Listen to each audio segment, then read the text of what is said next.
এবারের প্রিমিয়ার লিগে মূল নাটক ছিল সাকিব আল হাসানকে ঘিরে। আনুষ্ঠানিক দলবদলের প্রথম দিন সাকিব লেজেন্ডস অফ রূপগঞ্জে খেলবেন এমন ঘোষণা দিয়েছিলেন ক্লাবটির কর্ণধার। পরদিনই সেই ঘোষণা থেকে ইউটার্ন নিল ক্লাবটি।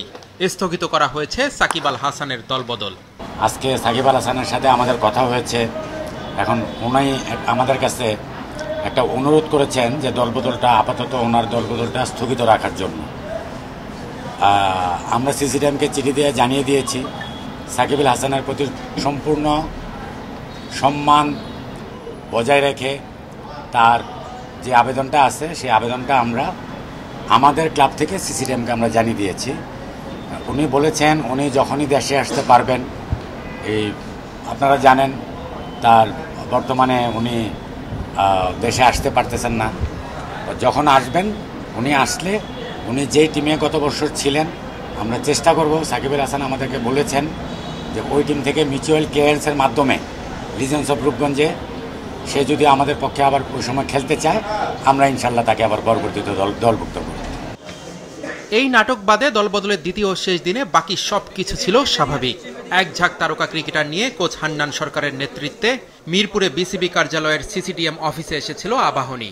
গত বছরের দল থেকে নাজমুল হোসেন শান্ত, মোসাদ্দেক হোসেন সৈকত এবং নাহিদ রানাকে রেখেছে ডিফেন্ডিং চ্যাম্পিয়নরা। তরুণ ক্রিকেটারদের মধ্যে দলটিতে আছেন জিসান আলম, মৃত্যুঞ্জয় চৌধুরী, রাকিবুল হাসান আর রিপন মণ্ডল।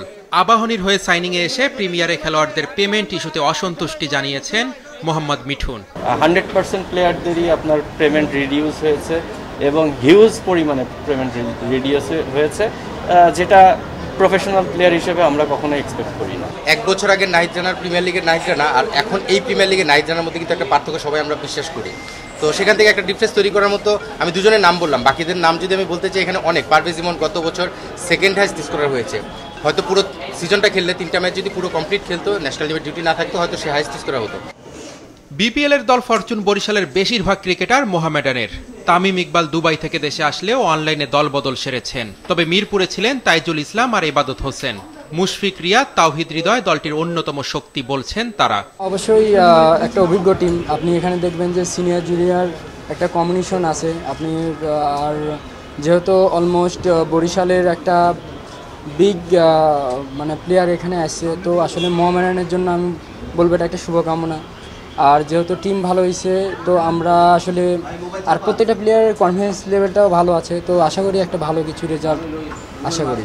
অবশ্যই দেখেন কাগজে কলমে তো খুব ভালো টিম, যেরকম ফরচুন বরিশাল টিমও ছিল কাগজে কলমে খুব ভালো, এবং আমরা আলহামদুলিল্লাহ মাঠে ভালো খেলতে পারার কারণে আমরা চ্যাম্পিয়নও হয়েছি। সো সেই সুবাদে মোহামেডান টিমটাও ওভাবে করা হয়েছে, যেখানে তামিম ভাই আছে, মাহমুদুল্লাহ, রিয়াদ ভাই আছে, মুশফিক ভাই আছে, তাইজুল ভাই আছে, মিরাজ, আমির। তো দেখা যাচ্ছে আমাদের ফরচুন বরিশালের ম্যাক্সিমাম প্লেয়ারই আমরা ওখানে আছি। তো কাগজে কলমে খুব ভালো টিম। ইনশাল্লাহ এখন দেখা যাক মাঠে যদি আমরা ভালো খেলতে পারি ইনশাল্লাহ চ্যাম্পিয়ন হওয়ার সুযোগ থাকে।